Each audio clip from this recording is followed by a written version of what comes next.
Aha. So I just shot an entire video on Facebook Live, and apparently, apparently, when it went to post, after the whole thing was posted and people were liking and got a share or two, oddly, no one was able to comment on it. But yeah, apparently somehow the video was magically deleted. One can only wonder. So I'm testing it out here again. It takes a decent amount of energy to dial in order to explain principles, but I mean, again, I'm describing what I see, so it's like I'm not working through systems of idealism, which means that it's like I can pull them up as I go, but we're just trying something out here. So anywho, what I was talking about in this video is competition. If you look at my podcast series that I put up, which I'm transferring over from Facebook, you're going to see that in the last episode, I did it was a video about the Black community and basically the struggles that they face in adjusting and adapting to society. Black people have often been referred to as crabs in a barrel, meaning that they prioritize competition over cooperation, which is why they're unable to progress in social circumstances. Competition, it's a weird thing because we sort of perceive it in nature, but how it functions in nature versus how it works within our systems of organization and within our social systems, well, it's two completely different things. We have to get to the point of what competition is. Competition is, competition is attempting to dominate. When you compete against someone, you're attempting to dominate them. You're attempting to subdue them and or to assert authority over them, and in so capture authority from them. What most people don't understand about that, though, is that competition is an addiction.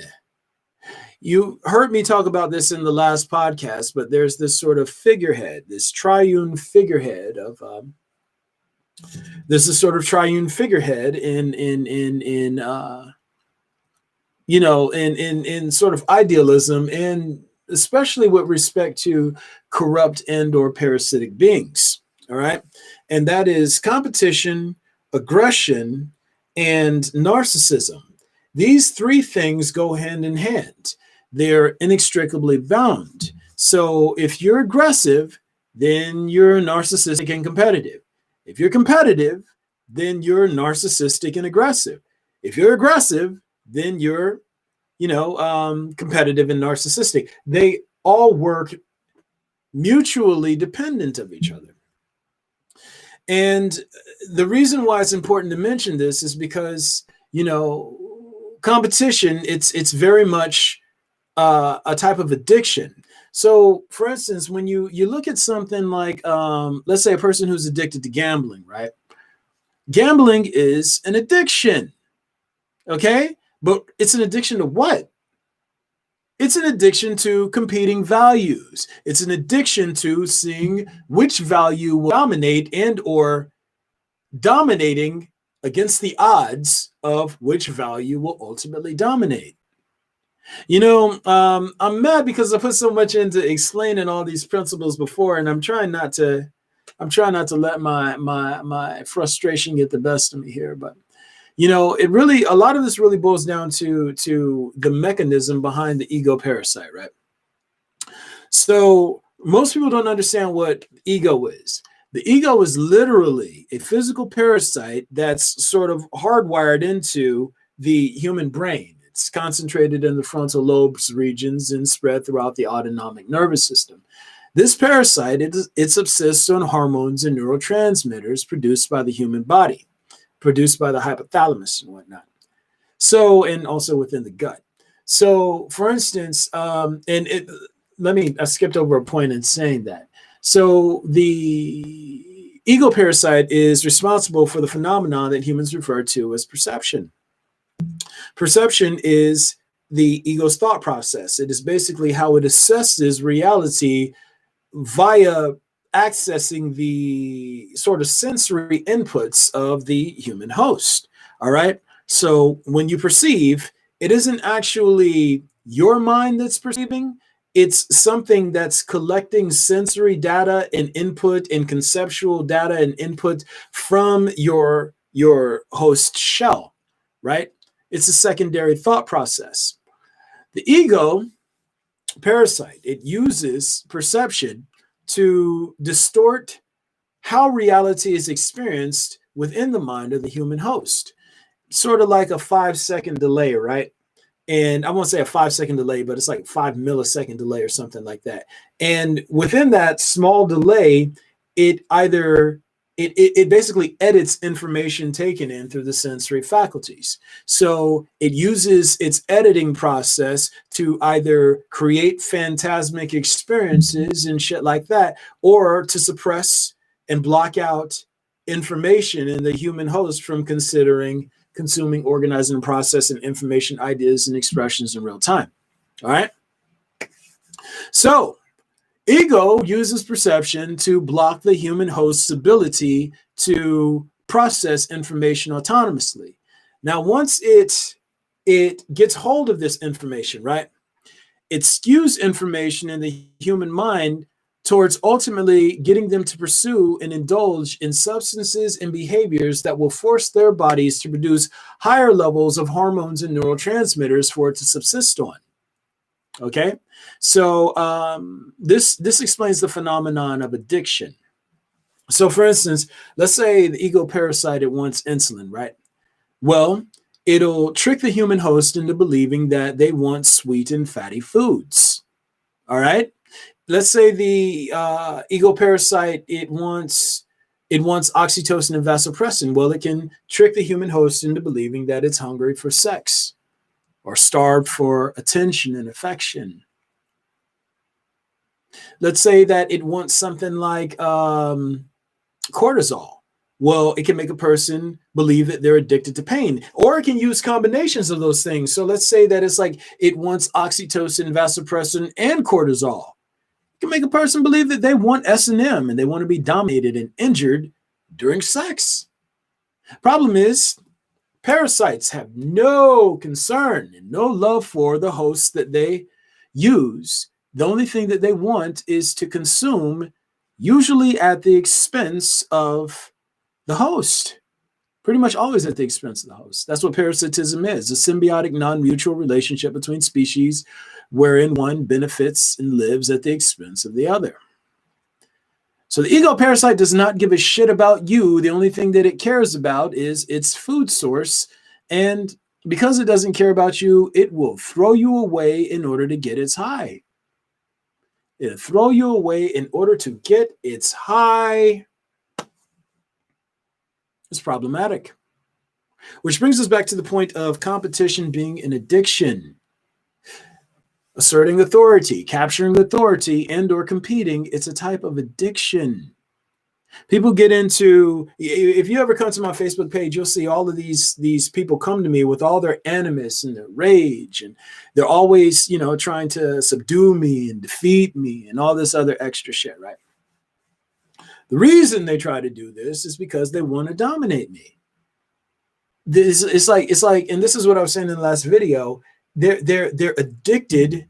They're addicted to dominating, and they see me as this huge fucking crack rock just dangling over this volcano. It doesn't matter how many people fell to their death jumping at this huge crack rock. The high of dominating me takes precedence over the reality of the fact that they're not going to. Just reaching for the stars in the same way that a heroin addict would put themselves and their lives in great risk just to score a high. Ironically, somehow my Facebook video, which I shot on live, got deleted.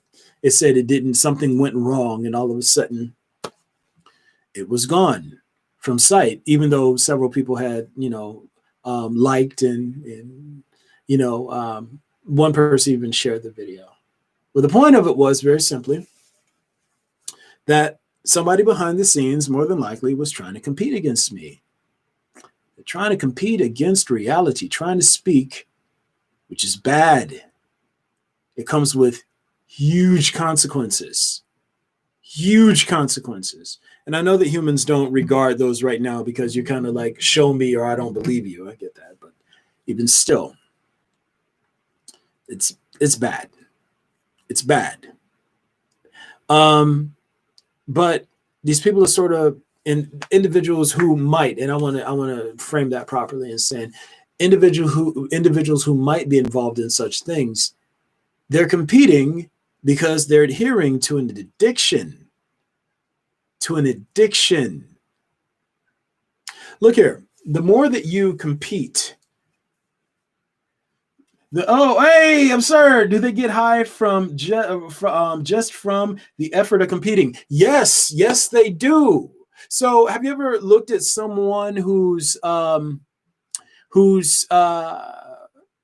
I don't know, they just argue for days and days and days and days. The idea of competing, the idea of capturing authority, it does imbue them with a type of high that makes them persist in trying, or makes them continue in persisting toward that end. This is the way that it ends up working out mechanically. So again, what I'm describing is it's a mechanical phenomenon. It's a mechanical phenomenon, but humans approach competition in the wrong way. So we live in a society where competition has been normalized to such a degree that it's kind of like a society wherein people get high on heroin as part of their everyday life. Like from an outsider's perspective looking in, you're like, yo, y'all are tweaking. Y'all are tweaking. You're messed up right now. You're not in a good way. You're not in a good way, but you know, we're so used to it. Like we're so sort of immersed in competition culture and it's sports and shows about sports and shows about sports, shows about sports, and all these different layers of competition is constantly being sort of normalized in our mind to a degree that we are just tweaking out here, getting high off of competition. And competition, again, competition, aggression, and narcissism, they're mutually inclusive things.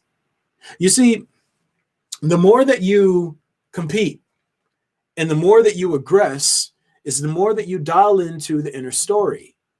The more dialed into the inner story you are, is the more disconnected from reality you become. Reality. Like, don't even think about reality as God in this context. Just imagine reality as being what can be as the system that can be that functions mutually exclusive of and can be verified independently of the internal narrative. Reality is what happens outside the inner story, not how the inner story projects onto what's happening outside of it, and or not how the inner story interprets reality. It's what exists mutually exclusive of the inner story, right? And again, the more you compete is the deeper and deeper you get pulled down into this internal narrative. The internal narrative, it's addictive. The identity, which is the internal narrative, it's addictive as well. That's what narcissism is. Narcissism is an addiction to the identity.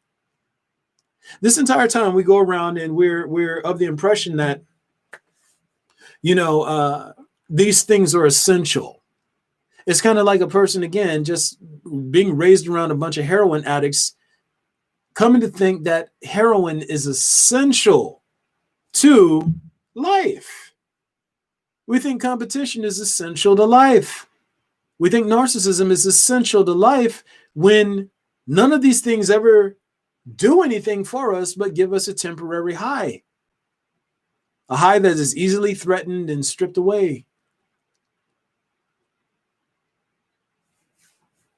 You know, it's very unfortunate that the last video got deleted. And again, I'm trying to be cool about it. I'm trying to be cool about it, but it's like, you know,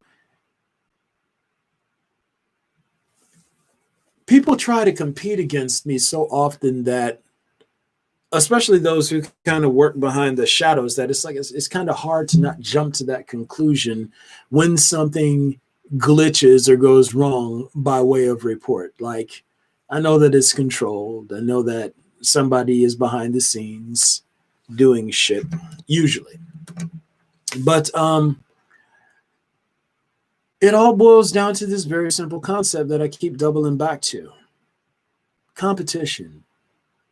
You see, we were all born into this circumstance, and this was something I was mentioning in the last video. It's very unfortunate. I I try not to get too mad at people doing shit that is based in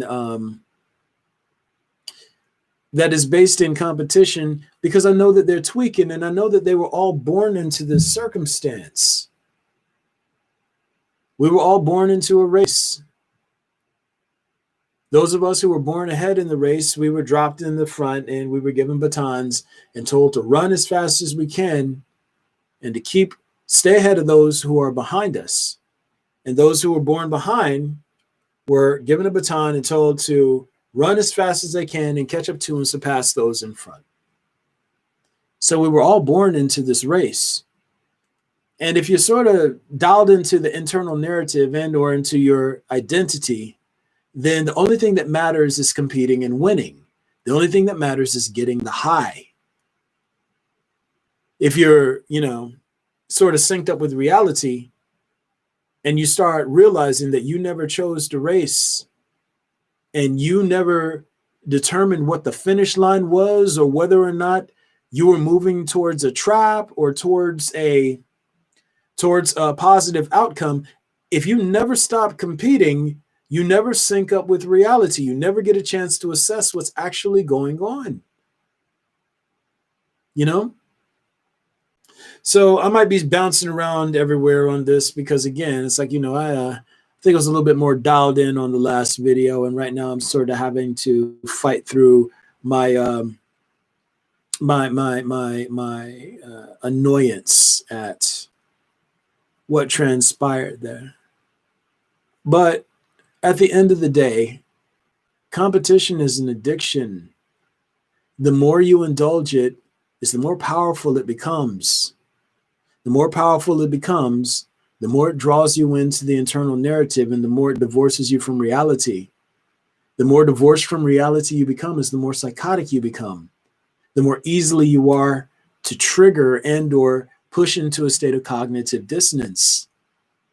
When you're dialed into the inner story, it takes the slightest perception of a character attack to make you lose your shit.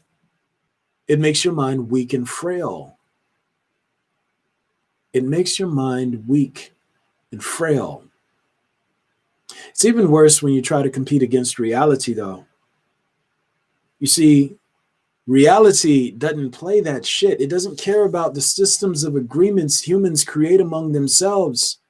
It doesn't care about your evaluation systems. It doesn't care about the stories you tell yourself or how powerful and important you are in those stories.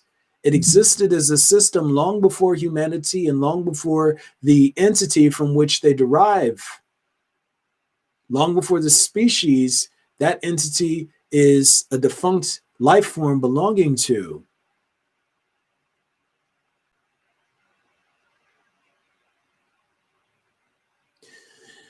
Ah, man, this is insane. This is insane. I wonder if my OBS is working here. Let me see. Let's try. So, calm water. Yeah. Oh, wait, no, it's not working there. Okay. Cool. So, wow. So this streams directly from the camera. Okay, cool. So basically, let me see if I can recap this and bring it all into perfect view. All right. Competition is not an asset. It is an addiction. It is the basis of addictions to gambling, addictions to acquiring resources for no reason at all. Like billionaires, the desire to acquire more resources and amass resources, it's an addiction. They're competing to have the most, and they're tweaking out. They're tweaking out. The world is literally being run by drug addicts. In my work, I refer to competition and or the pursuit of authority and the idealizing of authority as conceptual substances. When you perceive a type of social effect that the sort of ego parasite wires the human to associate with consumption, it produces a chemical effect in you that gives the ego parasite food to subsist on.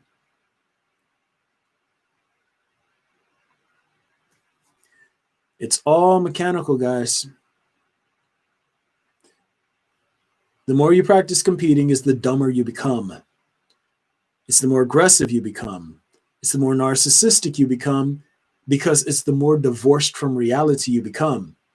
You ever seen two assholes speeding through the highway, dipping in and out and putting everybody's lives in danger just so that they can win some stupid ideological contest that's only happening between them?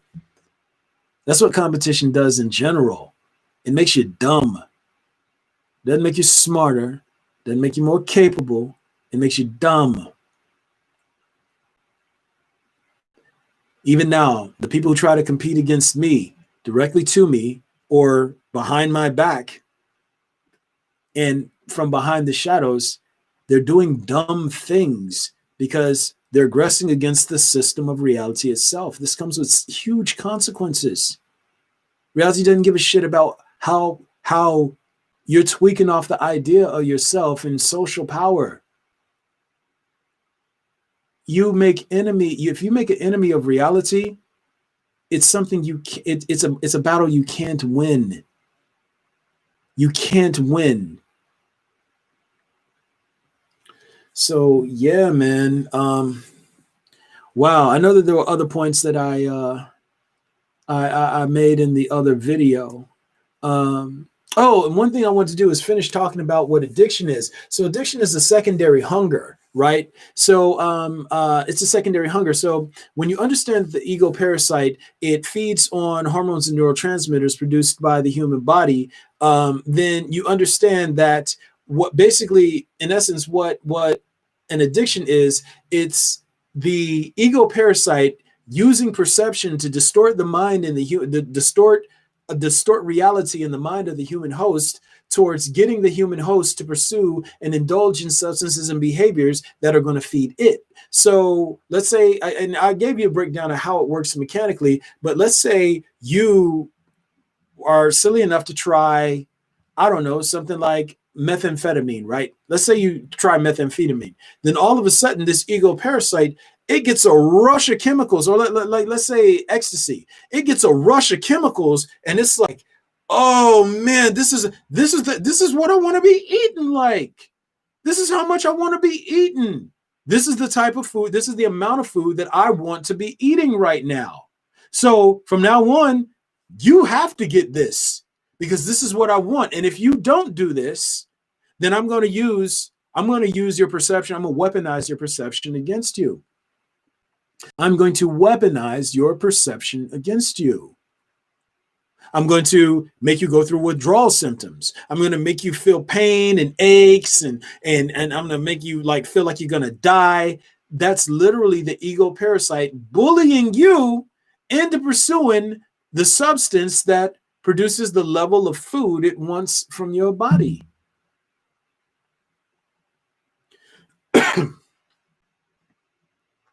That's how it works mechanically. You go through withdrawal. Ooh, air went down the wrong pipe. But when you go through withdrawal, it's basically the ego parasite, rah, rah, rah, rah, whooping your ass from the inside and weaponizing perception against you towards making you go and do what it wants you to do in order to get its sustenance from your body. And you know how you know this is true? Because you can have somebody going through withdrawal, and all you have to do is put a crack rock right in front of them, and all of those withdrawal symptoms disappear. Then all they want to do is get high off that rock. Once the meal is in sight, then all of a sudden, that bullying, that beating up on the inside, it goes away. Yo, I appreciate y'all. Y'all can check me out on social media. Obviously, I'm on Facebook at Donald King 963, I think it is. And then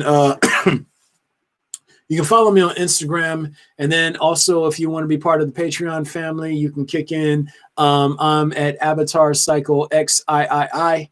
And, also, if you get any sort of information or you get any sort of love or any value from what you see in these videos, then you can always hit me up on Cash App and toss your boy a little bit of love. I appreciate y'all. My Cash App handle is Donnie King, and I appreciate y'all. And for those of y'all who tuned in after a little debacle on Facebook, I appreciate you for sticking with me again through this ride. Still kind of upset about that, but again, fortunately, the only thing I lost temporarily was my place, but I'm reading principles, so it's not like the information is going anywhere. I mean, like, I still all shit that I see, and reality is still a system that I see. It's, man, y'all, some of y'all are in for a bad ride after this, man. That's all I can say. But, when all is said and done, the only thing that matters is trying to move this forward and trying to help as many people as possible, So anywho, I love y'all. I appreciate you. And hopefully I covered enough of this from the last video. Hopefully I covered enough, but we'll see. I'm not sure that I did, but I at least tried. So y'all have yourselves a wonderful night, and I will talk to you later. All right, good night.